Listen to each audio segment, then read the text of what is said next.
.com।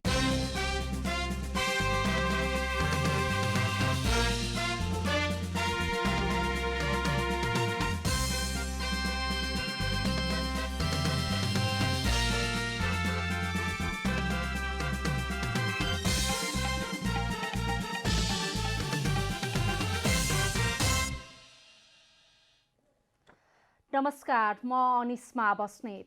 नमस्कार, म कावेरी पौडेल। राति 8 बजेको जनता समाचारमा स्वागत छ। सबैभन्दा पहिले प्रमुख समाचार। प्रतिनिधि सभा विघटन सम्बन्धी मुद्दा आइतबारसम्मका लागि स्थगित। राष्ट्रपति र प्रधानमन्त्रीको नियत नै कपटपूर्ण रहेको कानुन व्यवसायीहरूको तर्क। न्यायालयको निष्पक्षतामाथि नै गम्भीर प्रश्न खडा भएको प्रधानमन्त्री ओलीको भनाई। देशभक्तिप्रति सन्देह गर्नेहरूले विदेशीहरूको भूमिका चलाइरहेको आरोप। महाधिवेशन नजिकिएसँगै काङ्ग्रेसका नेताहरू गुटगत भेलामा व्यस्त। एकता कायम गरेर उम्मेद्वार टुङ्गो लगाउनु पर्नेमा पौडेल पक्षको जोड। चीनद्वारा मङ्गल ग्रहमा मानव मिसन सुरु। सन् 2033सम्ममा आवश्यक पूर्वाधार सहित मानिस पठाउने योजना। र फिफाको महिला वरियतामा नेपालको एक स्थान सुधार। पहिलो स्थानमा अमेरिका यथावत।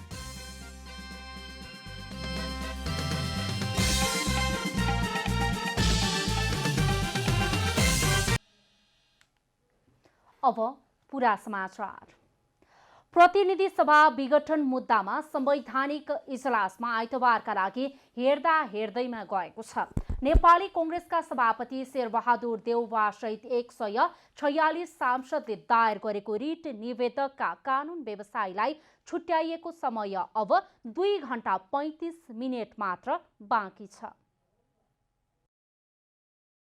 प्रधान न्यायाधीश चोलेन्द्र शमशेर जबराले इजलासमा रिट निवेदकका कानून व्यवसायीलाई 2 घण्टा 35 मिनट समय बाँकी रहेको जानकारी गराएर इजलास हेर्दैमा गएको बताउनु भएको छ। शुक्रबार वरिष्ठ अधिवक्ता श्री हरि अर्याल, अधिवक्ता डाक्टर दिनमणि पोखरेल, सुनिल पोखरेल, टीकाराम भट्टराई, वरिष्ठ अधिवक्ता मुक्ति प्रधान र गोपाल कृष्ण घिमिरेले बहस गर्नु भएको छ। रिट निवेदकका तर्फबाट कानून व्यवसायीको बहस आइतबार सकिनेछ। शुक्रबार सर्वोच्च अदालतको संवैधानिक इजलासमा बहस गर्ने क्रममा अधिवक्ता टीकाराम भट्टराईले राष्ट्रपतिको कदमले महाअभियोगको ग्राउन्ड बनेको बताउनु भएको छ। अधिवक्ता भट्टराईले धारा 76 को 5 अनुसार प्रधानमन्त्री नियुक्त गर्नुपर्नेमा कसैलाई नियुक्ति गर्ने अधिकार राष्ट्रपतिलाई कहाँ भएको भन्दै प्रश्न गर्नु भएको छ। अर्का अधिवक्ता श्रीहरि अर्यालले संविधानको धारा 76 को 5 बमोजिमको प्रधानमन्त्रीका लागि आधार सहित दाबी परेपछि राष्ट्रपतिले नियुक्त गरी विश्वासको मत लिनका लागि संसदमा पठाउनु पर्ने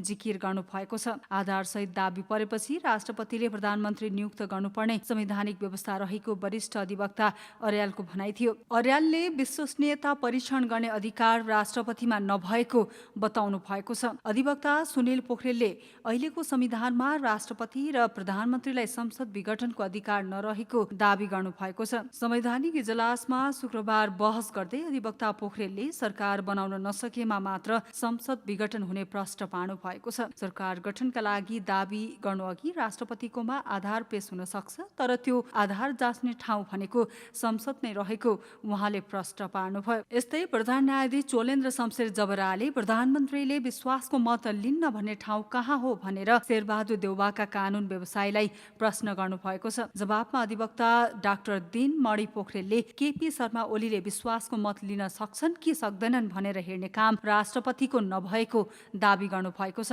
यस्तै वरिष्ठ अधिवक्ता श्री हरि अर्यालले सरकारले अध्यादेश मार्फत संवैधानिक निकायमा पदाधिकारी नियुक्ति र संसदीय सुनवाई बिनै शपथ खुवाउनुलाई बदनियतको हद भन्नु भएको छ। संविधानको धारा 76 को 5 को व्याख्या गरेर मात्रै नहुने भन्दै उहाँले राष्ट्रपतिबाट समेत संविधानको उल्लङ्घन हुने गरी भएको निर्णय बदरको आदेश जारी गर्न पनि माग गर्नु भएको छ। प्रधानमन्त्री केपी शर्मा ओलीले न्यायालयको निष्पक्षतामाथि गम्भीर प्रश्न खडा भएको बताउनु भएको छ। प्रधानमन्त्रीको सरकारी निवास बालुवाटारमा शुक्रबार परराष्ट्र मामिला अध्ययन प्रतिष्ठानद्वारा सम्पादित एवं प्रकाशित पुस्तकहरूको लोकार्पण कार्यक्रमलाई सम्बोधन गर्दै प्रधानमन्त्री ओलीले न्यायालयले निर्णय गर्नु पूर्व नै सोबारे चर्चा गरिनुले शङ्का उब्जाएको बताउनु भएको हो। सर्वोच्च अदालतले असार 8 गते जेठ 21 र 27 गते प्रधानमन्त्रीको सिफारिसमा मन्त्री परिषदमा सहभागी भएका मन्त्रीहरूको शपथ र कार्य विभाजन संविधान अनुकूल नभएको भन्दै मन्त्री परिषद विस्तारको निर्णय तत्काल कार्यान्वयन नगर्न अन्तरिम आदेश दिएको थियो। यस विषयमा अघिल्लो दिन नै नेकपा माओवादी केन्द्रका अध्यक्ष पुष्पकमल दाहालले अदालतले यस्तो गर्दैछ भनी अभिव्यक्ति दिएकाले न्यायालयको निष्पक्षतामाथि प्रश्न खडा भएको प्रधानमन्त्रीले बताउनु भएको छ। उहाँले आफ्नो देशभक्तिप्रति सन्देह गर्नेहरू नै नेपालको राजनीतिमा विदेशीहरूको भूमिका चाहिरहेको दावी गर्नुभयो। नेपालमा जस्तो अराजकता ल्याउन खोजिएको छ त्यसको विरुद्ध उहाँहरूको साथले त्यो चाहिँ एकदम हुनामी के भइहाल्यो। मन्तजीलाई प्रधानमन्त्री हुनुहोस् भनेर डबलीमा बुद्धिजीवीहरू साक्षी राखेर भने होइन, टेलिभिजनमा खिचाएको होइन, प्रधानमन्त्री भइदिनुहोस्। प्रधानमन्त्री ओलीले प्रजातन्त्र र संविधानका विरुद्ध अराजकता ल्याउन खोज्ने विरुद्ध एकजुट हुन महन्त ठाकुरलाई साथमा लिएको स्पष्ट पार्नुभयो। प्रधानमन्त्री ओलीले आफूलाई लोकतन्त्रवादी भन्नेहरू नै अहिले राष्ट्रपतिमाथि टिक्का टिप्पणी गर्ने काममा सक्रिय भएको बताउनु भएको छ। गणतन्त्रप्रतिको गैरभाव राख्ने र समाजलाई अमर्यादित बनाउनेहरूले त्यसो गरेको तर्क प्रधानमन्त्रीले गर्नुभयो। जसले राष्ट्रपतिलाई गाली गर्न सक्यो, मुख छाड्न सक्यो, त्यो ठुलो हुने कम्पिटिसन चलेको छ। हिजो पनि केही भूतपूर्वहरूको लस्करले मेट द प्रेस गरेर देखेको थिएँ मैले। त्यसमा पनि राष्ट्रपतिमाथि राष्ट्रपतिभन्दा राजै राम्रो भन्नेसम्म उहाँहरू पुग्नुभयो। उहाँले नेपालको राजनीतिमा भ्रम फैलाउन खोजेको भन्दै पार्लियामेन्टमा खोर्सानीको धुलो बोकेर जाने र पार्लियामेन्टको लडाई माइकले हानेर गर्नेहरूसँगको लडाई शान्तिपूर्ण र सत्यको अस्त्रबाटै जित्ने विश्वास दिलाउनु भयो।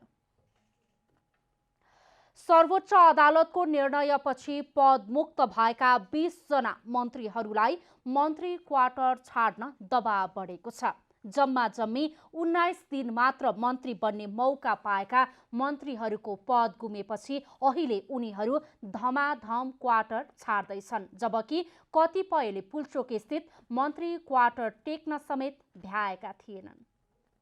सर्वोच्च अदालतले कामचलाउ हैसियतमा रहनुभएका प्रधानमन्त्री केपी शर्मा ओलीले पछिल्लो समय विस्तार गर्नुभएको मन्त्री परिषद बदर गरिदिएपछि 19 दिन मात्र मन्त्री बनेका निवर्तमान मन्त्रीहरूलाई अहिले पुल्चोक स्थित मन्त्री क्वार्टर छाड्न भ्याइ नभ्याइ छ।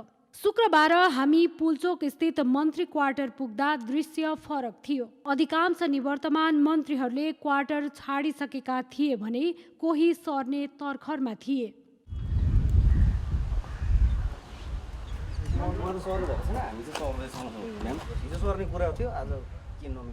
यसअघि माओवादी तर्फका मन्त्री मणि थापा, टोप बहादुर रायमाझी, रामबहादुर थापा लगायतका मन्त्रीले मन्त्री पद गुमेको लामो समयसम्म मन्त्री क्वार्टर नछाडेको भन्ने टीका टिप्पणी सार्वजनिक भएकाले यी मन्त्रीहरूलाई क्वार्टर छाड्न दबाब बढेको हो। पुनर्नियुक्तिको आशामा लामो समयदेखि क्वार्टर नछाडेका पूर्व गृहमन्त्री रामबहादुर थापाले श्रीमती नैनकला थापा पनि पदमुक्त भएपछि गएको बिहीबार मात्र मन्त्री क्वार्टर छाडेका छन्, जबकि कानुन अनुरूप कुनै मन्त्री पदमुक्त भएको 24 घण्टामा सरकारी क्वार्टर छाड्नुपर्ने हुन्छ। निवर्तमान यी कतिपय मन्त्रीहरूले भने क्वार्टर छाड्न अटेर गर्नु परको कुरा क्वार्टर टेक्न समेत पाएनन्। जिल्ला भ्रमणकै क्रममा क्वार्टर नै टेक्न पाएनन् निवर्तमान परराष्ट्र मन्त्री रघुवीर महासेठले। महासेठ बस्ने भनिएको क्वार्टरमा काम गर्ने कर्मचारी भन्छन्, मन्त्रीज्यू को हो हामीले चिन्न समेत पाएनौँ। आउने भन्ने कुरा थियो, रघुवीर महासेठ, अनि उहाँ आउनु भएन। अब पदै गयो नि त, सबै खुसी हुनुभयो, अनि आउनुभएकै छैन। त्यस्तै कृषि मन्त्री ज्वालाकुमारी शाह पनि जिल्ला भ्रमणकै क्रममा क्वार्टर छिर्नै नपाई पदमुक्त भइन्। बाहिर गेटमा बसेका सुरक्षाकर्मी भन्दै थिए, म्याम आउनै पाउनु भएन, सर्ने ठाउँ खोज्न पर्ने भयो। हामीले क्वार्टरमै रहेको जानकारी पाएर निवर्तमान मन्त्रीद्वय राजकिशोर यादव र उमाशङ्कर अर्गरियासँग सम्पर्क गर्न खोज्दा आफूहरू सर्ने ठाउँ खोज्ने चटारोमा रहेको प्रतिक्रिया दिए। निवर्तमान मन्त्रीमध्ये राजेन्द्र महतो, खगराज अधिकारी, शेरबहादुर तामाङ, लक्ष्मणलाल कर्ण, नयनकला थापा, विमल प्रसाद श्रीवास्तव, चन्दा चौधरी, एकवाल मिया र गणेश कुमार पहाडीले सरकारी निवास छाडिसकेका छन्। त्यस्तै सर्ने तयारीमा निवर्तमान उद्योग मन्त्री राजकिशोर यादव, ज्वालाकुमारी शाह, उमाशङ्कर अर्गरिया, अनिल कुमार झा र नारद मुनि राणा रहेका छन्। क्यामेरामा जयराज थपलियाका साथ रूपा घिमिरे, पुलचोक, ललितपुर। पछिल्लो समय सर्वोच्च अदालतका फैसलाले प्रधानमन्त्री केपी शर्मा ओली निरन्तर अप्ठ्यारोमा पर्नु भएको छ। राजनीतिक जोडघटाउ मिलाउन मन्त्री परिषद विस्तार गरे पनि 20 मन्त्रीलाई पदमुक्त गर्ने सर्वोच्चको पछिल्लो आदेशले प्रधानमन्त्री ओली थप सङ्कटमा पर्नु भएको छ। आफ्नै पार्टीभित्रको किचलो मिलाउन नसकी प्रधानमन्त्री केपी शर्मा ओलीले पुस 5 गते पहिलो पटक प्रतिनिधि सभा विघटन गर्नुभयो। तर सर्वोच्चले उहाँको कदमलाई बदर गरी प्रतिनिधि सभा पुनस्थापना गरिदियो। प्रतिनिधि सभालाई बिजनेस विहीन बनाउनु भएका ओलीले विश्वासको मत लिन नसकी दोस्रो पटक वैशाख 8 गते मध्यराती विघटन गरिदिनुभयो। सरकार चलाउन सक्दिन भनेर हात उठाउनु भएका प्रधानमन्त्री ओलीले धारा 76 को 5 अनुसार प्रधानमन्त्री दाबी मात्रै गर्नु भएन। विपक्षी गठबन्धनले प्रधानमन्त्रीमा दाबी गर्दा पनि राष्ट्रपति दाहिने हुँदा दोस्रो पटक फेरि प्रतिनिधि सभा भङ्ग गरिदिनु भयो। एकपछि अर्को विवादास्पद र संविधान विपरीतका काम गरिरहनु भएका ओलीको कदमलाई राष्ट्रपति विद्यादेवी भण्डारीले कुनै रोकटोक गर्नु भएन। बरु उल्टै प्रधानमन्त्री ओलीको कदमलाई साथ दिँदै जानुभयो। गैर संवैधानिक प्रधानमन्त्री ओलीका कदमलाई भने सर्वोच्च अदालतले एकपछि अर्को गर्दै केही हदसम्म भने रोक्ने प्रयास गरेको छ। दोस्रो पटक प्रतिनिधि सभा विघटन गरी मन्त्री परिषद विस्तार गर्नुभएका ओलीको कदमलाई सर्वोच्चले बदर मात्रै गरेन, 20 मन्त्रीलाई पदमुक्त गरिदियो। उक्त आदेशले रुष्ट बन्नुभएका प्रधानमन्त्री ओलीले सर्वोच्चले कामै गर्ने नदिएको गुनासो पोख्नु भएको छ। यो अहिलेको राजनीतिक इस्यु हो। यसमा राजनीतिक इस्युमा अदालत प्रवेश नगर्ने नजिर पटक पटक स्थापना भएको छ। त्यति मात्रै कहाँ हो र, कोरोना महामारीमा सम्बन्धित मन्त्रालयका मन्त्री पदमुक्त गरेर अदालतले सरकारको काममा हस्तक्षेप गरेको प्रधानमन्त्री ओलीको आरोप छ। यस्तो बाढी पहिरो यस्तो अवस्था छ, यस्तो अवस्थामा गृहमन्त्री छैन। महामारी छ, यस्तो कोभिड-19 का विरुद्ध स्वास्थ्य मन्त्री छैन। कोर्टले त जरुरी परेका बेला त आवश्यकताको सिद्धान्त भनेर पनि प्रतिपादन गर्छ नि। अहिले यस्तो बाढी पहिरोको बेला गृहमन्त्री आवश्यकताको सिद्धान्तभित्र पर्छ कि पर्दैन? यस्तो कोभिडको महामारीका बेला स्वास्थ्य मन्त्री आवश्यकताको सिद्धान्तभित्र पर्छ कि पर्दैन? प्रधानमन्त्री ओलीले गरेका गैर संवैधानिक र कानुन विपरीतका काम रोक्नु न्यायालयको क्षेत्रभित्रको कुरा भएको कानुन व्यवसायीको भनाइ छ। संसद पनि नभएको अवस्थामा कार्यपालिकाले गरेका गलत कामलाई अदालतले नरोके मुलुकमा दण्डहीनताको अवस्था सिर्जना हुने कानुन व्यवसायीको टिप्पणी छ। अहिलेको चाहिँ कर्म संविधान र यो संविधान बमोजिम नेपाली जनताले बनाएको संविधान बमोजिम सामान्य प्रधानमन्त्री र सामान्य राष्ट्रपतिको कदम हुनुपर्छ भन्ने कुरा नै हाम्रो हो।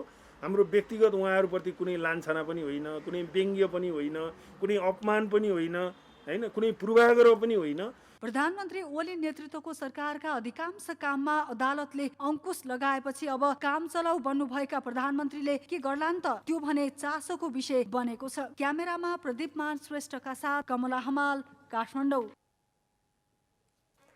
नेपाली कांग्रेसको महाधिवेशनको मिति नजिकिएसँगै नेताहरूले आफ्नो समूहको भेला तथा बैठकहरूलाई तीव्रता दिएका छन्। शुक्रबार नेपाली कांग्रेसका वरिष्ठ नेता रामचन्द्र पौडेल समूहको भेला काठमाडौँको एक पार्टी प्यालेसमा भएको छ। भेलामा वरिष्ठ नेता पौडेल सहित महामन्त्री शशाङ्क कोइराला, शेखर कोइराला, गगन थापा, प्रकाशमान सिंह, रामशरण महत, अर्जुन नरसिंह केसी लगायत केन्द्रीय कमिटी सदस्यहरूको उपस्थिति रहेको थियो। भेलाले कांग्रेसको 14औं महाधिवेशनको सम्बन्धमा क्रियाशील सदस्यता छानबिन गरी छिट्टै टुङ्गो लगाउनु पर्नेमा जोड दिएको तथा सहमतिको उम्मेद्वार छान्नका लागि ढिला गर्नु नहुने सुझाव आएको नेता प्रकाशमान सिंहले बताउनुभयो। चाँडो अब यो चाहिँ सहमतिको उम्मेदवार अब त्यसमा छान्नको लागि सहमतिको आधारमा उम्मेदवारी छान्नको लागि यसमा पनि अब चाहिँ ध्यान दिने चाहिँ ढिलो हुनु भएन भन्ने चाहिँ सुझावहरू आएको छ। नेता अर्जुन नरसिंह केसीले एकता कायम गरेर उम्मेदवार टुङ्गो लगाउनु पर्ने र जस्तो खालको परिस्थिति आए पनि सहमति निर्माण गर्नुपर्ने छलफलको अन्तिम निष्कर्ष रहेको बताउनुभयो।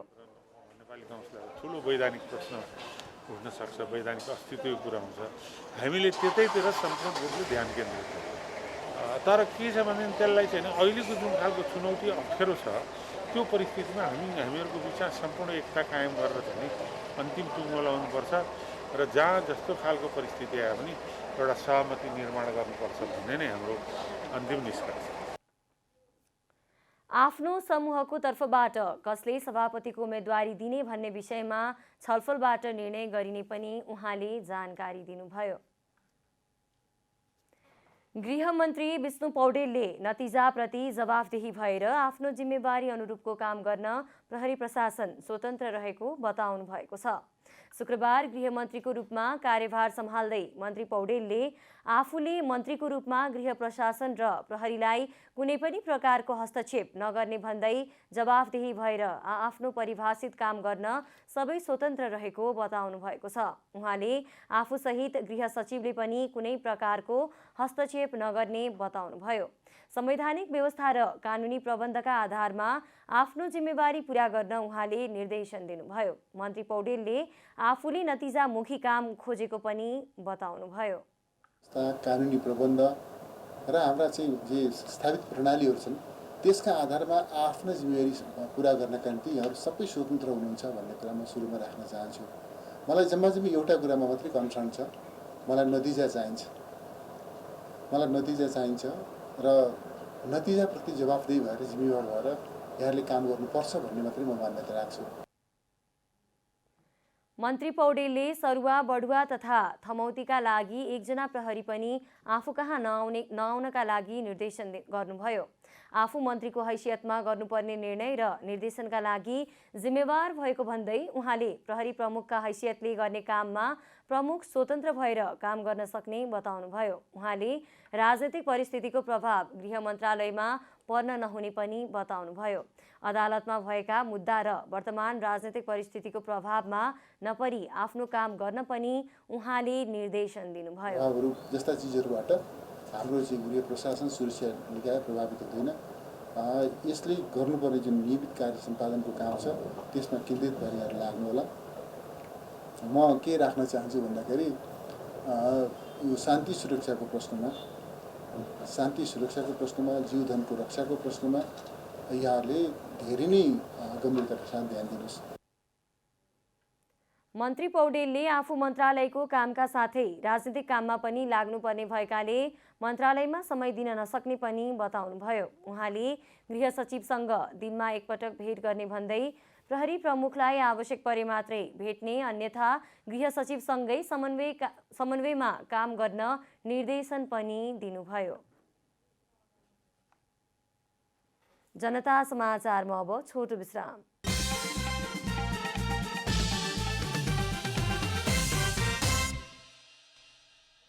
जनता समाचारमा अब थप समाचार। श्रम, रोजगार तथा सामाजिक सुरक्षा मन्त्री कृष्ण गोपाल श्रेष्ठले सेवाग्राहीबाट कुनै पनि प्रकारको गुनासो नआउने गरी कार्य सम्पादन गर्न निर्देशन दिनुभएको छ। शुक्रबार मन्त्रालयमा आफ्नो कार्यभार सम्हाल्दै मन्त्री श्रेष्ठले आफ्नो परिभाषित काम र जिम्मेवारीलाई कुनै पनि प्रकारका गुनासो नआउने गरी पूरा गर्न निर्देशन दिनुभएको हो। उहाँले कार्य सम्पादनमा ढिला नगर्न पनि निर्देशन दिनुभएको छ। मन्त्रालयलाई विकासमा लानको लागि अनुशासनको आवश्यकता रहेको भन्दै उहाँले अनुशासनको परिपालना गर्न पनि आग्रह गर्नु भएको छ।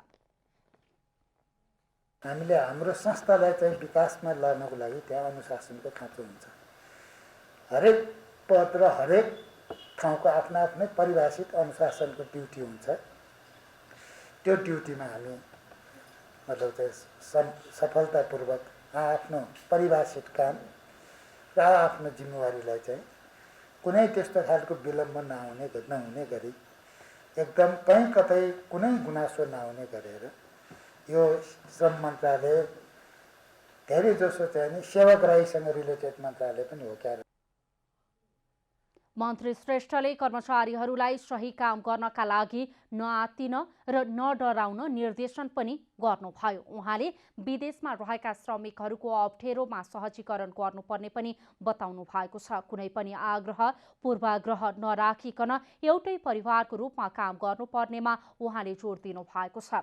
मन्त्री श्रेष्ठले शुक्रबारै वन तथा वातावरण, युवा तथा खेलकुद, स्वास्थ्य तथा जनसङ्ख्या मन्त्रालयको पनि कार्यभार सम्हाल्नु भएको छ। यसैगरी शिक्षा, विज्ञान तथा प्रविधि मन्त्रालयको मन्त्रीको जिम्मेवारी पनि उहाँसँगै रहेको छ। शहरी विकास मन्त्री वसन्त कुमार नेवाङले सरकारले न्यायपालिकाको स्वतन्त्रतालाई पूर्ण रूपमा सम्मान गर्ने बताउनु भएको छ। शुक्रबार मन्त्रालयमा पदभार ग्रहण गर्दै मन्त्री नेवाङले सरकारले विगतमा पनि कानुन र संविधानको पूर्ण पालना गरेर र अब पनि गर्ने उल्लेख गर्दै संसद विघटनका सम्बन्धमा न्यायपालिकाले गर्ने निर्णयलाई स्वीकार गर्ने बताउनु भएको हो। राजनीतिक अस्थिरता र संसदले नै काम गर्न नसक्ने अवस्था भएपछि अन्तर्राष्ट्रिय अभ्यास तथा राजनीतिक आवश्यकताको सिद्धान्त अनुसार मुलुकलाई स्थिरतातर्फ लैजान संसद विघटन गरिएको भन्दै मन्त्री नेवाङले सरकार सधैँ स्वतन्त्र न्यायपालिकाको पक्षमा रहेको स्पष्ट पार्नुभयो। फेरि पनि संसद पुनर्गठनको अवस्थामा यो आउने महिनाहरूमा, खास गरेर कार्तिक 26 र मङ्सिर 3 गते मुलुक फेरि पनि एउटा निर्वाचनको दौरानमा अगाडि बढेको छ र अहिले हामी फेरि पनि संसदविहीन अवस्थामा छौँ। संसद पुनर्गठन भएको छ, सरकार होइन र फेरि पनि यो बहस र यो मुद्दा सर्वोच्च अदालतमा पुगेको छ। हिजोबाट बहसहरू सुरुवात, मुख्य मुद्दाहरूमा बहसहरू सुरुवात भएको छ।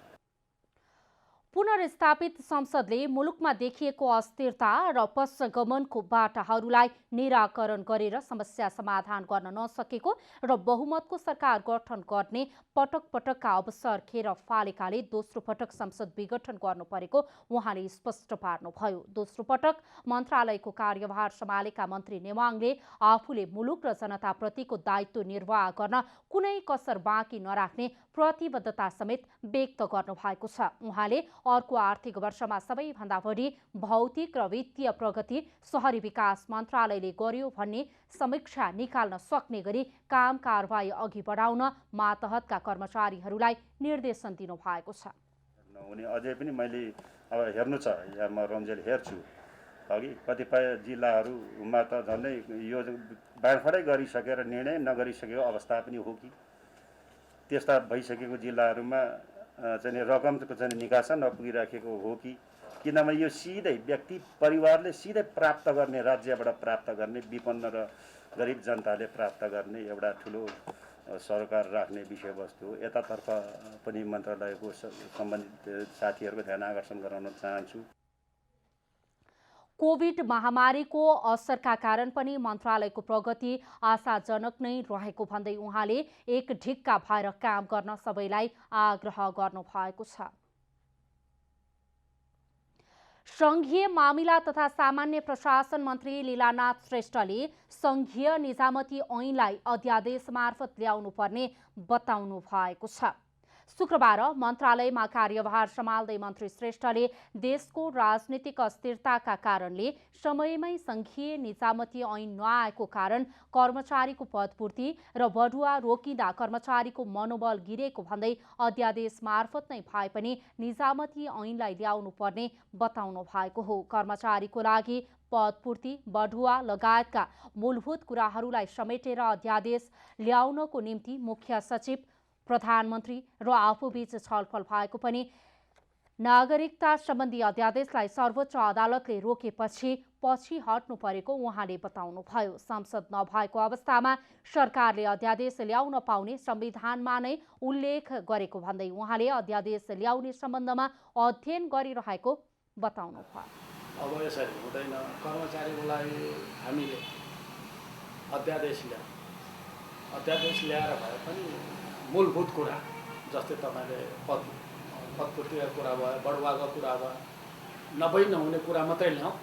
अर्को कुरा अब राम्रो त तपाईँको हाउसबाटै ल्याउँदा राम्रो, तर कहिलेसम्म ल्याउने त? हाउसबाट ल्याउने अवस्था छ कि छैन? अब एक ठाउँ बस्ने अवस्था छैन, मानसिक विभाजन छ नेताहरू, अनि यो त डिपली जानुपर्ने छ, सबैको तपाईँको सहमतिबाट अगाडि बढ्नुपर्ने अवस्था छ। यो चाहिँ अहिले टुङ्गो लाग्ने अवस्था, मलाई टुङ्गो लाग्ने अवस्था देखेन। मन्त्री श्रेष्ठले केन्द्रको राजनीतिको कारण प्रदेश र स्थानीय तहमा समेत अनुशासनहीनता बढेको बताउनुभयो। उहाँले चीनबाट कोभिड-19 विरुद्धको 40 लाख खोप ल्याउने कुरा अगाडि बढिरहेको पनि जानकारी दिनुभयो।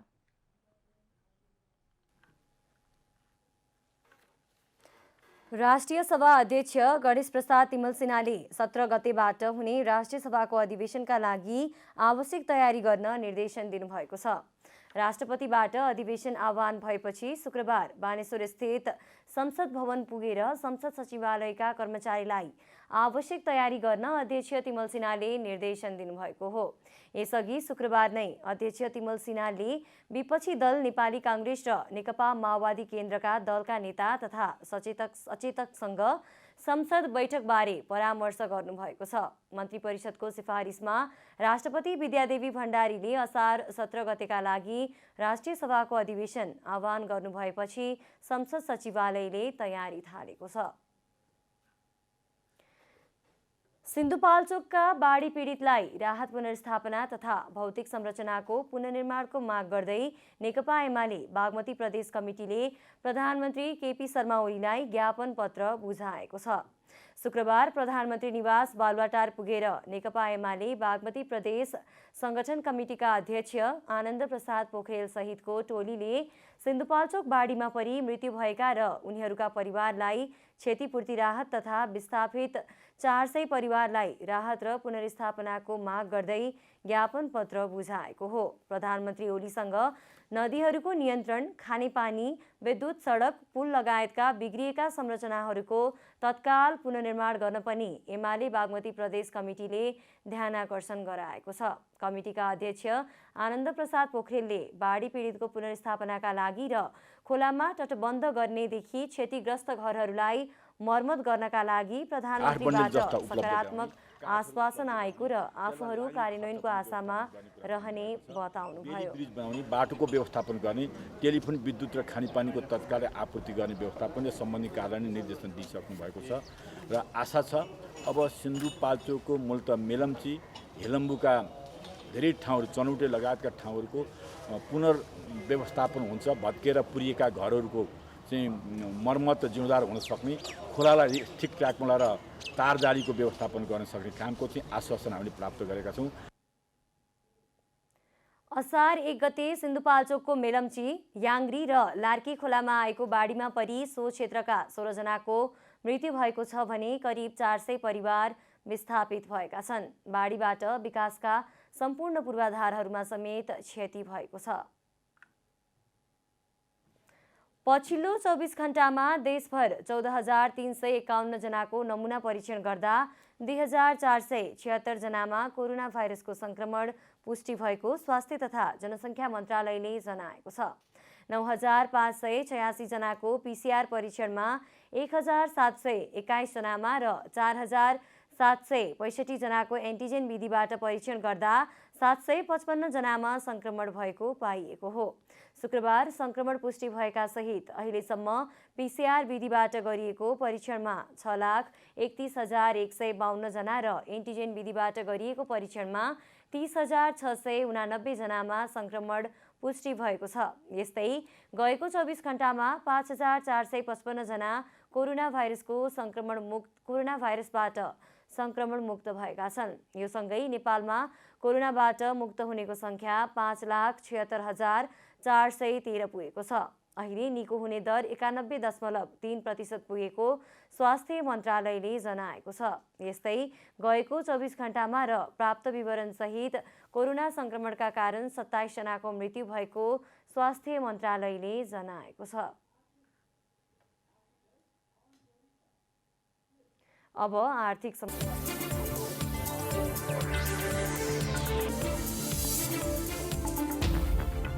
कृषि विकास बैंक लिमिटेडले ऋणपत्र निष्कासन गर्नका लागि नियामक निकाय नेपाल धितोपत्र बोर्डको अनुमति पाएको छ। कम्पनीले 12 अर्ब बराबरको 12 लाख किता ऋणपत्र निष्कासन गर्न असार 10 गते बोर्डबाट अनुमति पाएको हो। बैंकले 12 लाख किता ऋणपत्र व्यक्तिगत तवरबाट बिक्री गर्नेछ। बैंकले वार्षिक 4% ब्याज दरमा 9 वर्षसम्मका लागि ऋणपत्र निष्कासन गर्न लागेको हो। ऋणपत्र बिक्री प्रबन्धकमा NIBL एस क्यापिटल लिमिटेड तोकिएको छ। सर्वोच्च अदालतले भाटभटेनी सुपरमार्केटको 1 दशक पुरानो मूल्य अभिवृद्धि कर भ्याट छली प्रकरणमा भएको फैसलाको पुनरावलोकन गर्ने भएको छ। 2 वर्ष अघि प्रधान न्यायाधीश चोलेन्द्र शमशेर जबरा र न्यायाधीश प्रकाश ढुङ्गानाको संयुक्त इजलासले भाटभटेनीले कर छली गरेको ठहर गरेको थियो। तर 2 वर्ष अघि गरेको फैसला नमिलेको भन्दै भाटभटेनीले दिएको पुनरावलोकन निवेदनमा न्यायाधीशहरू तेजबहादुर केसी, बमबहादुर श्रेष्ठ र मनोज कुमार शर्माको इजलासले बिहिबार निस्सा अर्थात् पुनरावलोकन हुने आदेश दिएको हो। पुनरावलोकन गर्दा आरोप प्रमाणित भए सुपरमार्केटले 22 करोड 67 लाख भ्याट छलीको रकममा प्रत्येक वर्ष जरिवानाका साथै ब्याज तिर्नुपर्ने हुन्छ। चालु आर्थिक वर्षको 8 महिनामा 1,50,765 वटा सवारी साधन थपिएका छन्। यसरी थपिएका सवारी साधनमा सबैभन्दा बढी मोटरसाइकल तथा स्कुटर रहेका छन्। चालु आर्थिक वर्षको पहिलो 8 महिनामा 1,37,233 वटा मोटरसाइकल तथा स्कुटर थपिएका छन्। कुल थपिएका सवारी साधन मध्ये मोटरसाइकल तथा स्कुटरको हिस्सा 91% छ। यातायात व्यवस्था विभागका अनुसार चालु आर्थिक वर्षको पहिलो 8 महिनामा मुलुकभर 39,87,267 वटा सवारी साधन दर्ता भएका हुन्। गत आर्थिक वर्षमा 2,45,222 वटा सवारी साधन दर्ता भएका थिए। यो संख्या गत आर्थिक वर्ष 2076-77 को पहिलो 8 महिनाको तुलनामा 38.51% कम हो। जनता समाचारमा अब छोटो विश्राम।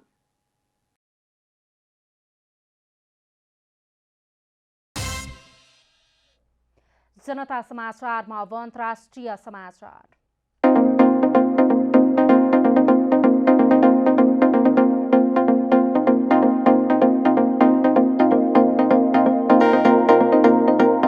चीनले सन् 2033 सम्ममा मंगल ग्रहमा मानिस पठाउने योजना सार्वजनिक गरेको छ।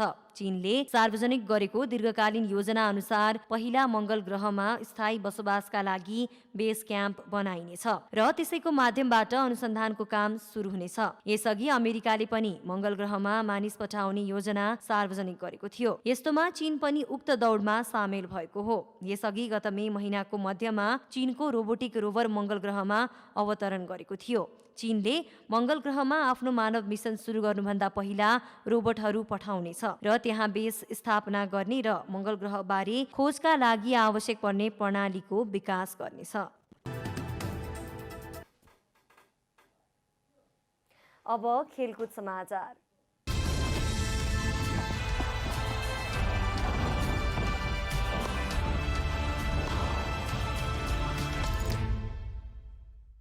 विश्व फुटबलको सर्वोच्च निकाय फिफाको महिला वरियतामा नेपालले 1 स्थान सुधार गरेको छ। नयाँ वरियतामा नेपाल 100औं स्थानमा उक्लिएको छ। अघिल्लो पटकको वरियतामा नेपाल 101औं स्थानमा रहेको थियो। एसियाली राष्ट्रको वरियतामा भने नेपाल 21औं स्थानमा रहेको छ। यस्तै दक्षिण एसियाली राष्ट्रको वरियता नेपाल दोस्रो स्थानमा रहेको छ। नेपाल भन्दा अघि रहेको भारत 57औं स्थानमा रहेको छ। विश्व वरियतामा अमेरिका पहिलो स्थानमा छ। यस्तै जर्मनी दोस्रो, फ्रान्स तेस्रो, नेदरल्यान्ड्स चौथो र स्विडेन 5औं स्थानमा रहेका छन्। त्यस्तै इङ्ल्यान्ड 6औं, ब्राजिल 7औं, क्यानाडा 8औं, अस्ट्रेलिया 9औं र जापान 10औं स्थानमा रहेका छन्। नेपालकी जुडो खेलाडी सोनिया भट्टले टोकियो ओलम्पिक खेल्ने पक्का भएको छ। विश्व जुडो च्याम्पियनसिपमा एक बाउट जितेकी पहिलो नेपाली खेलाडी सोनियाले टोकियो ओलम्पिकको लागि वाइल्ड कार्ड मार्फत इन्ट्री पाएकी हुन्। सन् 2019मा मोरोक्कोमा सम्पन्न सो प्रतियोगितामा इतिहास रचेकी सोनिकाले 13औं सागमा नेपाललाई कांस्य पदक दिलाएकी थिइन्। नेपाल जुडो संघका अध्यक्ष हर्ष वज्राचार्यले सोनियाको टोकियो ओलम्पिकमा सहभागी हुन वाइल्ड कार्ड इन्ट्री पक्का भएको कुरा जानकारी दिएका हुन्। सोनिया टोकियो ओलम्पिकमा छनौट हुने 5औं नेपाली खेलाडी हुन्। यसअघि सुटिङकी कल्पना फरियार, पौडीका एलेक्स शाह र गौरीका सिंहले टोकियो ओलम्पिकमा सहभागिता पक्का गरिसकेका छन्। त्यस्तै एथलेटिक्सका गोपी चन्द्र पार्कीले पनि टोकियो ओलम्पिकमा सहभागिता जनाउने निश्चित भएको छ। टोकियो ओलम्पिक आगामी जुलाई 23 देखि अगस्त 8 सम्म आयोजना हुने तालिका रहेको छ। नेपाल ओलम्पिक कमिटी र केल्मीको आधिकारिक विक्रेता कामरू ट्रेडिङ बीच शुक्रबार प्रायोजन सम्बन्धी सम्झौता भएको छ। टोकियो ओलम्पिक 2020 सहभागी हुने नेपाली टोलीका लागि केल्मी ब्रान्डको खेल पोसाक, किट ब्याग, स्पोर्ट्स सुज, मोजा, टोपी, रुमाल लगायत प्रायोजन गर्ने भएको हो। सम्झौता पत्रमा नेपाल ओलम्पिक कमिटिका अध्यक्ष जीवन राम श्रेष्ठ र कामरूको तर्फबाट निर्देशक प्रदीप नेउपानेले हस्ताक्षर गरेका छन्। कार्यक्रममा बोल्दै अध्यक्ष श्रेष्ठले खेलकुद विकासका लागि निजी क्षेत्रबीच सहकार्य र साझेदारी आवश्यक रहेको बताएका छन्। अहिले टोकियो ओलम्पिकका लागि मात्र सम्झौता भए तापनि लामो समयसम्म सहकार्य र समझदारी गर्न छलफल भएको बताइएको छ। यो सम्झौता महत्वपूर्ण थालनी भएको भन्दै खेलकुदको माध्यमबाट प्रायोजनहरूलाई पनि सहयोग गर्ने बताए। केल्मीले यसअघि एन्फा विभागीय टोली, ताइक्वान्डो, करातेलाई प्रायोजन गरेको र भलिबलसँग सहकार्य गर्दै आएको छ।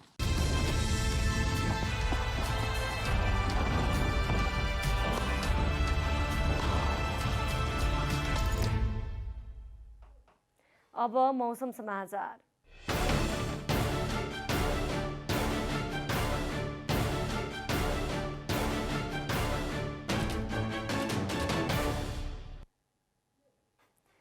आज राति देशभर सामान्यदेखि पूर्ण बदली भई प्रदेश नम्बर 1, प्रदेश नम्बर 2, बागमती प्रदेश, गण्डकी प्रदेश र लुम्बिनी प्रदेशका 1-2 स्थानमा मेघगर्जन र चट्याङ सहित भारी वर्षाको सम्भावना रहेको जल तथा मौसम विभागले जनाएको छ। अब देशभरका विभिन्न स्थानका मौसम सम्बन्धी थप विवरण।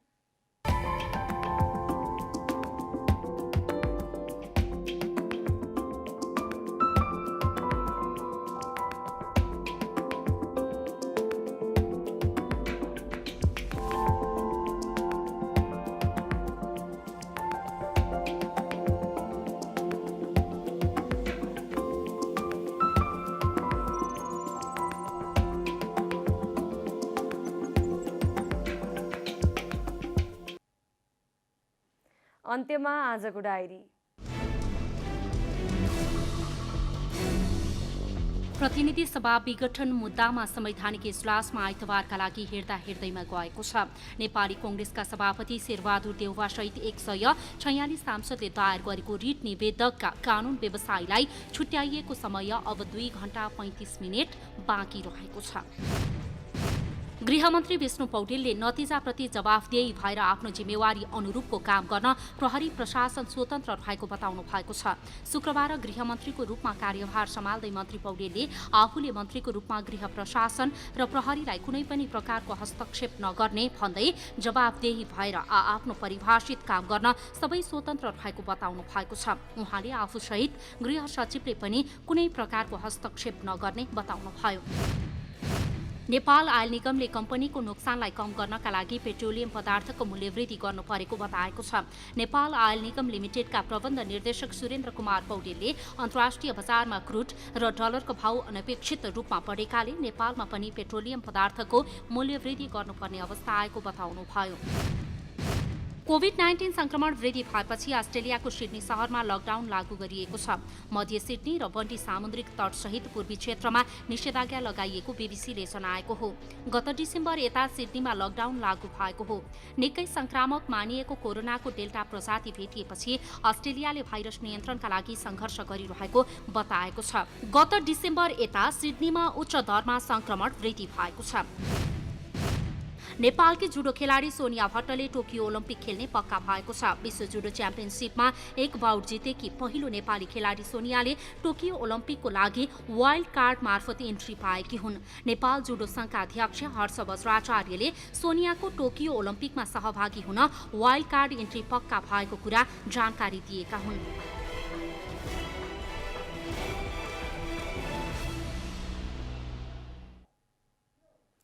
जनता समाचार अहिलेलाई यति नै। जनताद्वारा जनताका लागि प्रसारित जनता टेलिभिजनका कार्यक्रमहरू युट्युब, ट्विटर, फेसबुक र हाम्रो वेबसाइट जनतासमाचार.com मा पनि पढ्न र हेर्न सक्नुहुनेछ।